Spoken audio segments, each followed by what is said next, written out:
यह कहानी एक काल्पनिक रचना है। इसमें वर्णित घटनाएं, पात्र और स्थान पूरी तरह से लेखक की कल्पना पर आधारित है। किसी भी प्रकार की समानता वास्तविक जीवन की घटनाओं, व्यक्तियों या स्थानों से मात्र एक संयोग है। इस कहानी का उद्देश्य केवल मनोरंजन करना है और इसे वास्तविकता के रूप में नहीं लिया जाना चाहिए।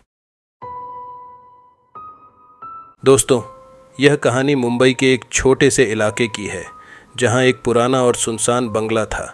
इस बंगले के बारे में कई कहानियां प्रचलित थीं, लेकिन सबसे डरावनी कहानी थी एक परिवार की जिसने वहां कुछ समय के लिए रहने का फैसला किया। साल 1995 की बात है। शर्मा परिवार ने इस बंगले को किराए पर लिया।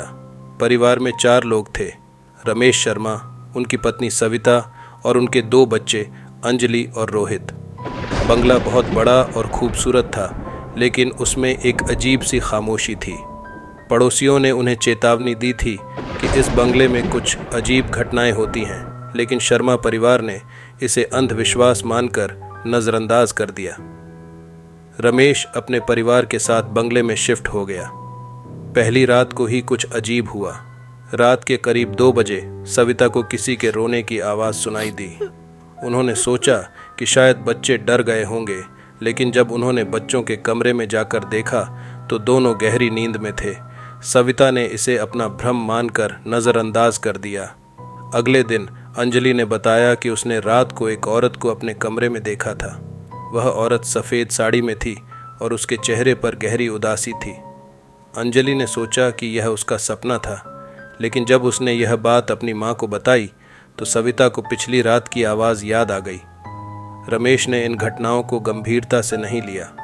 एक रात जब वह देर से घर लौटे तो उन्होंने देखा कि बंगले के बाहर एक औरत खड़ी है। उन्होंने सोचा कि शायद कोई पड़ोसी होगा, लेकिन जब उन्होंने पास जाकर देखा तो वह औरत अचानक गायब हो गई।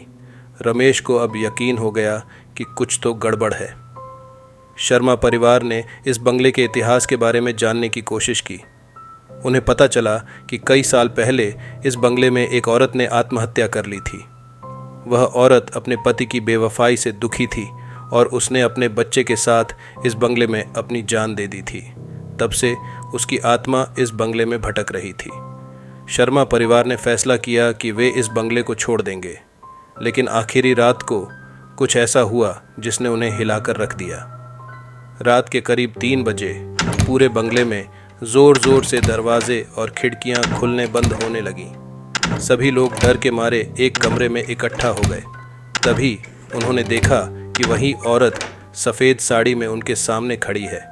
उसके चेहरे पर गहरी उदासी और आंखों में आंसू थे। उसने धीरे धीरे कहा, मुझे यहाँ से मुक्त करो।